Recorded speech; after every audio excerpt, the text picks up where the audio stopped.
নমস্কাৰ পোনপ্ৰথমে আপোনালোক সকলোকে স্বাগতম। আজি আমি কথা পাতিম আমাৰ সকলোৱে খুব মৰম লগা এবিধ উদ্ভিদ মানি প্লেণ্টৰ বিষয়ে।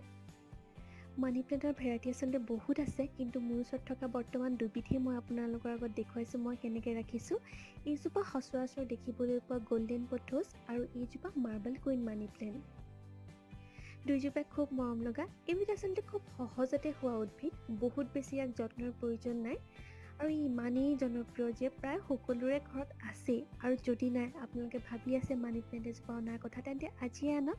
আৰু যদি আপোনালোকে মানি প্লেণ্টজোপা টাবত দিব বিচাৰে, তেতিয়া সেই টাবৰ তলিত অতিৰিক্ত পানী ওলাই যাব পৰা ফুটা যাতে থাকে তাৰ প্ৰতি গুৰুত্ব দিব আৰু ফুটাৰ ওপৰত শিলগুটি বা কাপোৰ এখন ৰাখি দিব যাতে মাটিখিনি বাহিৰ নহয়। আৰু মাটিৰ মিশ্ৰণটোত মাটি, বালি, জৈৱিক সাৰ এই তিনিওটাৰে তৈয়াৰ কৰি লৈ খুব ধুনীয়াকৈ গছজোপা ৰুই দিব আৰু ভালকৈ পানী দি আপুনি 10-12 দিন ৰ'দ নপৰা জেগাত ৰাখি তাৰপিছত আপোনালোকে য'তে সুবিধা তাতে গছজোপা ৰাখিব পাৰে। ই বাহিৰ ভিতৰ সকলোতে খুব ধুনীয়াকৈ থাকে।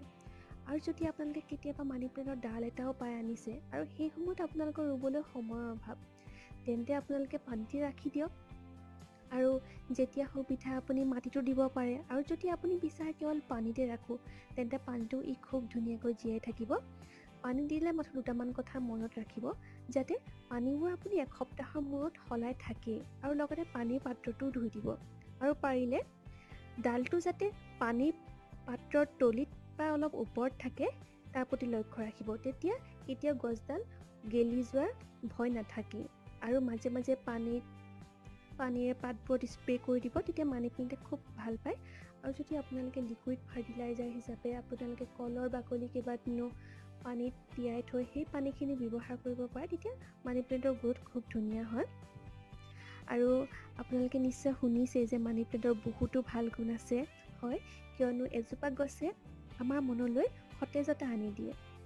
আৰু আপোনালোকে জানে যে এজোপা গছৰ লগত লাগি থাকিলে আমাৰ মানসিক চাপ বহুখিনি দূৰ হয়।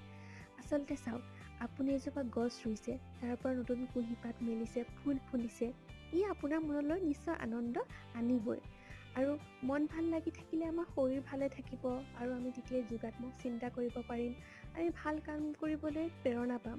গতিকে সকলোৱে ভাল হৈ থাকিব। গতিকে সকলোৱে গছ ৰুওক আৰু আপোনালোকে কেনেকৈ গছবোৰ ৰাখিছে সেয়াও মোক জনাব। আৰু কিবা প্ৰশ্ন থাকিলে মোক নিশ্চয় কমেণ্ট কৰিব।